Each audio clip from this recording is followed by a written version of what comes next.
Essex and Glamorgan continue to trade blows on the second day of their LV County Championship encounter in Chelmsford, with neither side as yet able to produce a Carl Frotz knockout punch in spite of the efforts of James Foster.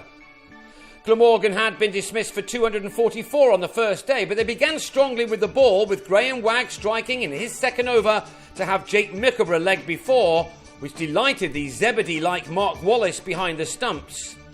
It was left to Greg Smith and Tom Wesley to get the innings moving in the right direction on a pitch which has offered the perfect balance between bat and ball thus far. Those with the skills and the right temperament have done okay with the bat, but no really significant partnership had been possible to this point.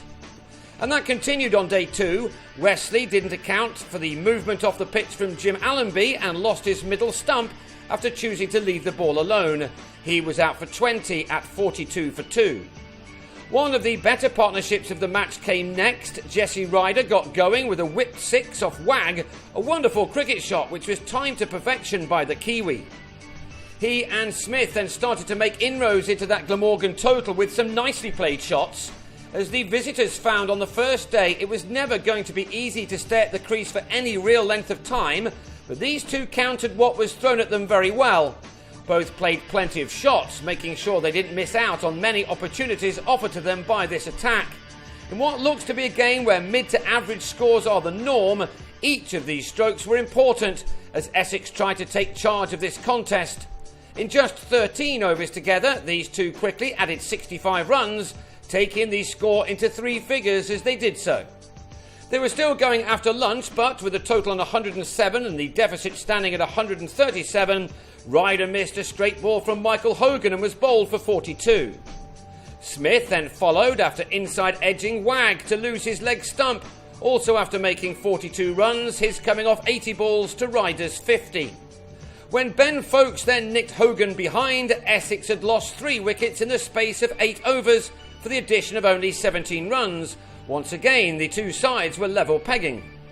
What the home side needed was another decent partnership to stop this rot, and they were indebted to the experienced duo of Mark Patini and Foster, who worked well between breaks for rain. Patini made a promising start to his innings with some well-struck boundaries, while Foster bedded in at the other end. An argument still rages across the country as to whether Foster is good enough with the bat to get the wicketkeeper's job for England. More than 11,000 first-class runs with 1900s and 58 50s at the start of this innings suggests that he certainly is, and what he also is skilled at is getting his side out of trouble, as he was doing here. Patini reached his 50 off 95 balls with a single off Allenby, which brought the deficit down to 70. Patini had struck 6 fours in his fine half-century, one which was, once more, changing the complexion of this roller coaster of a game. Could he now be the first man of this match to convert a 50 into a 3-figure score? The answer to that was no, as he was out just after tea for 51, before Matt Salisbury edged Tom Helm to Allenby with a score on 197 for 7. Glamorgan looked good for a first innings lead when Dean Koska had Tom Craddock legged before first ball at 198 for 8, the deficit standing at 46. But Foster was still there, and he moved into one-day mode with Reece Topley admirably blocking up the other end. Foster played some sweet shots as he looked to score off what he could. He was now doing almost all of that scoring as his side closed in on Glamorgan's 244. Foster was again showing his doubters what he can achieve with a bat in his hands. His 4th half-century of this championship summer arrived off his 93rd delivery as he drove Koska over the top of extra cover for a 3. He'd been on 27 when he was joined by Topley, but the Essex captain had not finished yet as he looked to add more runs and more boundaries to his current tally of 8. His side were now only 20 runs behind as well. Foster was now looking really good, and he celebrated his important 50 by hitting Helm over long on for a 6. He was by now playing some extraordinary cricket shots as he took his side into the lead with a couple of cracking 4s off Allenby.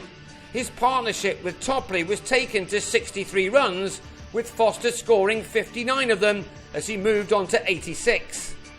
His innings was ended there by Hogan as Foster went to smash him into the distance, only to use the bottom of his bat to send the ball skywards and eventually into the gloves of Wallace.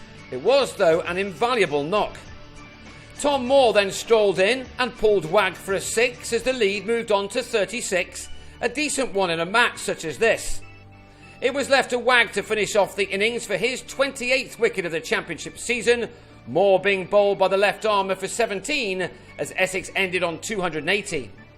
They should have had 6 overs at the Glamorgan openers, but after just 2 balls the weather dragged the players off, and that was that for the day. So there is still little between these two teams, which makes the third day of this contest all the more important.